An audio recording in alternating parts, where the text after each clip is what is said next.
Hello students, आज आपकी class में टॉपिक है ह्यूमन राइट्स, मानव अधिकार। मानव अधिकार पर पढ़ने से पहले आप एक वीडियो देखिए।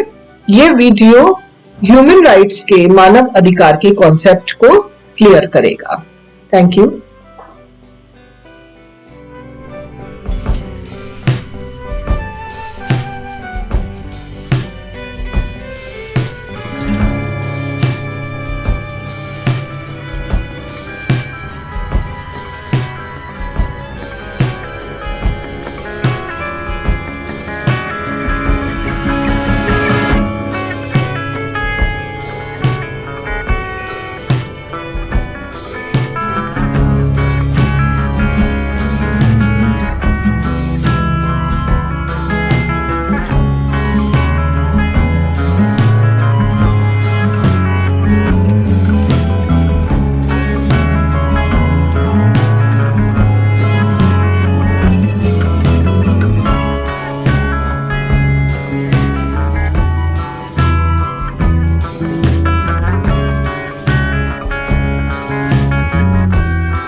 ह्यूमन राइट्स या मानव अधिकार की जब हम बात करते हैं तो इसका जिक्र भी वर्ल्ड वॉर सेकंड के बाद आता है, क्योंकि वर्ल्ड वॉर सेकंड के बाद ऐसा प्लेटफॉर्म बना और ऐसी परिस्थितियां बनी कि इसकी चर्चा, मानव अधिकारों की चर्चा बहुत आवश्यक हो गई थी।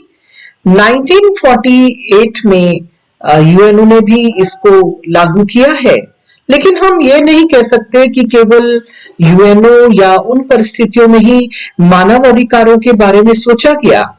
यदि हम गहराई से अध्ययन करते हैं तो हम देखते हैं कि इससे पूर्व नेचुरल राइट्स, नैसर्गिक अधिकार अस्तित्व में थे, और इसके अलावा मॉरल राइट्स भी थे, नैतिक अधिकार भी थे। और इसके जो नैसर्गिक अधिकार थे वो प्रकृति हमें देती है, जो हमें नेचर से प्राप्त होते हैं, और रेशनल हमारा विवेक जो है उनको ग्रहण करता है मौलिक मॉरल अधिकारों को, मॉरल नैतिक अधिकारों को। लॉक ने लाइफ, लिबर्टी एंड प्रॉपर्टी, स्वतंत्रता और जीवन व संपत्ति की रक्षा के लिए सबसे पहले बात की, जो हमारे नेचुरल राइट्स थे कि हमारा जीवन, हमारी स्वतंत्रता व हमारी संपत्ति सुरक्षित रहनी चाहिए। और उसके लिए उसने पॉजिटिव लॉ, सकारात्मक कानून बनाने की बात की है।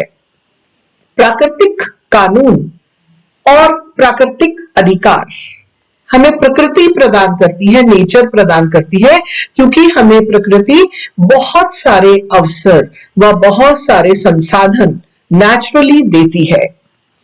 ग्रीक सिटी स्टेट्स में भी इन राइट्स के बारे में सोचा गया, और फंडामेंटली उन्होंने कहा कि हमें right to freedom of speech, यानी हमें बोलने का अधिकार है, right to equality before law, हम कानून के समक्ष सभी बराबर हैं, and right to equal respect for all, कि सभी को बराबर की रिस्पेक्ट मिलनी चाहिए, बराबर का आदर मिलना चाहिए। उन्होंने ही इसी के प्रिंसिपल ऑफ नेचुरल लॉ जो है वो करे, और उसके बाद ये पूरे विश्व में सभी राज्यों में सभी नागरिकों के लिए थे। ये जो राइट्स की बात ग्रीस कर रहा है वो केवल अपने राज्य के लिए नहीं बल्कि सभी राज्यों के लिए कर रहा है, क्योंकि मनुष्य जो है विवेक से युक्त है और उसे इन राइट्स का और एक दूसरे का सम्मान करना चाहिए और इसे मानना चाहिए। रोम में भी प्राकृतिक अधिकारों की बात कही गई है, और सिस्रो ने कहा है कि natural law is of universal application, unchanging and everlasting. Romans ने वहां के जो लीगल लॉज हैं, जो वहां के कानूनी पक्ष है, उसमें नेचुरल लॉ को स्थान दिया है।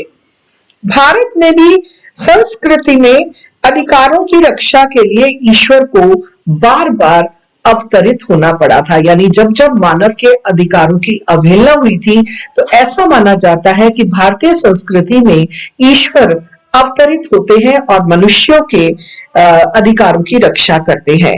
ऋषियों ने भी यह मत प्रकट किया है कि मात्र इस पृथ्वी पर एक परिवार के रूप में रहता है मनुष्य, और अथर्ववेद के 12/45 में ये बात कही गई है, जन विभर्ति बहुधा विवाक हंसा नाना धर्मान पृथ्वी यथा कलम।